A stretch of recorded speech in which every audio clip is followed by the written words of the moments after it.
अगर आपने सही मानों में एंटरटेनमेंट देखनी है तो पाकिस्तान क्रिकेट बोर्ड को देख लें। पाकिस्तान क्रिकेट बोर्ड में वो तमाशे लगते हैं जो शायद ही किसी और क्रिकेट बोर्ड में होते हो। कप्तान तब्दील हो जाता है अचानक से।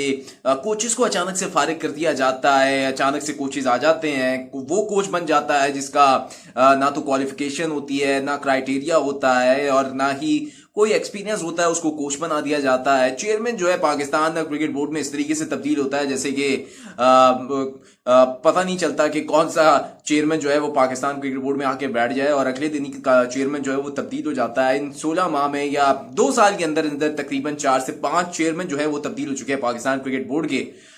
कप्तान तब्दील हो गया, कोचेस तब्दील हो गए। मिकी आर्थर को पहले निकाला गया, फिर लाया गया, फिर दोबारा निकाला गया और फिर लाया गया और एक दफा फिर अब मिकी आर्थर को फारिग किया गया।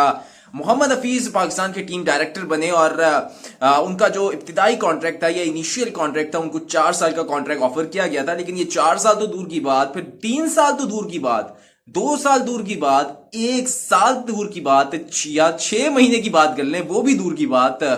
4 महीने तक काम करने नहीं दिया गया और 2 महीने में मोहम्मद हफीज को घर भेज दिया, फारिग कर दिया। ऑस्ट्रेलिया सीरीज में नाकाम हुए, न्यूजीलैंड के खिलाफ जो T20 सीरीज थी उसमें नाकाम हुए, एक मैच जीत सके न्यूजीलैंड के अगेंस्ट और मोहम्मद हफीज को फारिग कर दिया गया, घर भेज दिया गया। उस दौरान कंट्रोवर्सी होती है हारिस रऊफ जो है वो ऑस्ट्रेलिया के खिलाफ टेस्ट सीरीज खेलना नहीं चाहते। उनको पता था कि वो एक्सपोज होंगे, उनको पता था कि वो नहीं चलेंगे क्योंकि सारा फोकस T20 क्रिकेट पर है, पैसा कमाना है, T20 क्रिकेट खेलनी है। जो टेस्ट सीरीज भला क्यों खेलें। ये सारी की सारी कहानी चलती रही, वो कहानी छुपकर पीछे चली गई। हारिस रऊफ का मामला ठंडा हो गया। लेकिन जैसे ही चेयरमैन तब्दील हुआ, मोहसिन नकवी चेयरमैन की सूरत में पाकिस्तान क्रिकेट बोर्ड में वापस आए या पाकिस्तान क्रिकेट बोर्ड में उन्होंने एंट्री दी, तो वो सारे केसेस दोबारा खुले। पहले इनिशियल स्टेज पर हारिस रऊफ को जो उनका कॉन्ट्रैक्ट था वो मुअत्तल कर दिया, खत्म कर दिया। दूसरे स्टेज पर मोहम्मद हफीज का कॉन्ट्रैक्ट था, उसको भी खत्म कर दिया और मोहम्मद हफीज को खुदा हाफिज कहकर घर भेज दिया गया। यानी कि कहानी तो यहाँ पर चलती रही है। पाकिस्तान क्रिकेट बोर्ड में ये कहानियां चलती हैं और हमेशा से चलती आई हैं। पाकिस्तान क्रिकेट एक एंटरटेनमेंट इंडस्ट्री है।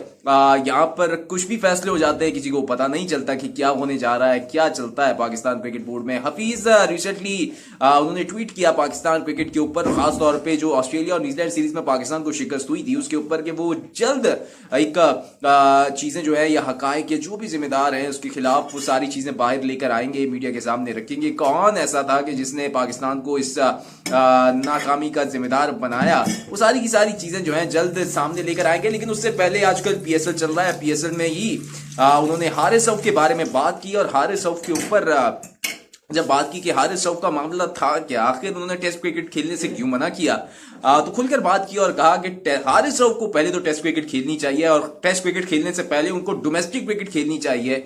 डोमेस्टिक क्रिकेट में उनको भेजें और खास तौर पे रेड बॉल पर उनको फोकस करना चाहिए। PSL या दीगर लीग्स के लिए NOC उनको नहीं देना चाहिए। उससे पहले वो जाकर लीग से पहले डोमेस्टिक क्रिकेट खेले।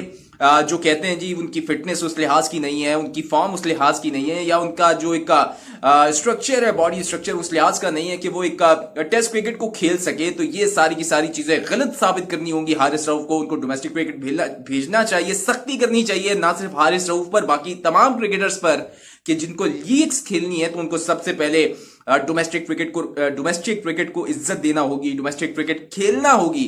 अगर वो नहीं खेलते तो फिर इनको किसी खिलाड़ी को जो है लीग के लिए NOC नहीं देना चाहिए। हारिस रऊफ का जो स्टांस था वो बहुत गलत स्टांस था कि वो टेस्ट क्रिकेट नहीं खेलना चाहते, ऑस्ट्रेलिया के खिलाफ नहीं खेलना चाहते। हालांकि वो जिस कैलिबर के बॉलर है, न्यू बॉल से जिस तरीके से बॉल करते हैं, विकेटें लेकर दिखाते हैं, न्यू बॉल में हो गया या मिडिल ओवर डेथ ओवर्स में हो गया, मिडिल ओवर में जो उनकी अच्छी नपीतुली गेंदबाजी कभी कभार कर लेते हैं, ये ज्यादा बेहतर हो सकती है अगर वो डोमेस्टिक क्रिकेट खेलेंगे, ज्यादा से ज्यादा ओवर्स करेंगे, अपनी बॉडी को, अपनी फिटनेस पर काम करेंगे। ये तभी मुमकिन हो सकेगा कि अगर वो डोमेस्टिक क्रिकेट खेलेंगे।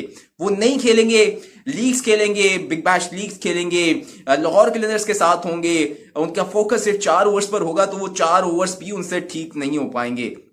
ये सारी की सारी कहानी तभी ठीक हो सकती है जब डोमेस्टिक क्रिकेट को इज्जत दी जाएगी, डोमेस्टिक क्रिकेट पर फोकस करेंगे।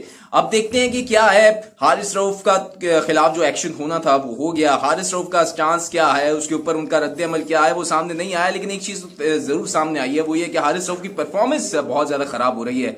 पाकिस्तान सुपर लीग में भी वो उस लिहाज की या उस कैलिबर की कारकर्दगी नहीं दिखा पा रहे जो उनसे तवक्को की जाती रही है, और हमेशा से उनसे एक एक्सपेक्टेशंस रही हैं कि जिस तरीके से हारिस रऊफ बॉलिंग कराते आए हैं, ये सारी की सारी फ्रस्ट्रेशन जो है शायद उसी वजह से जो उनको पनिश किया गया है, पनिशमेंट दी गई है।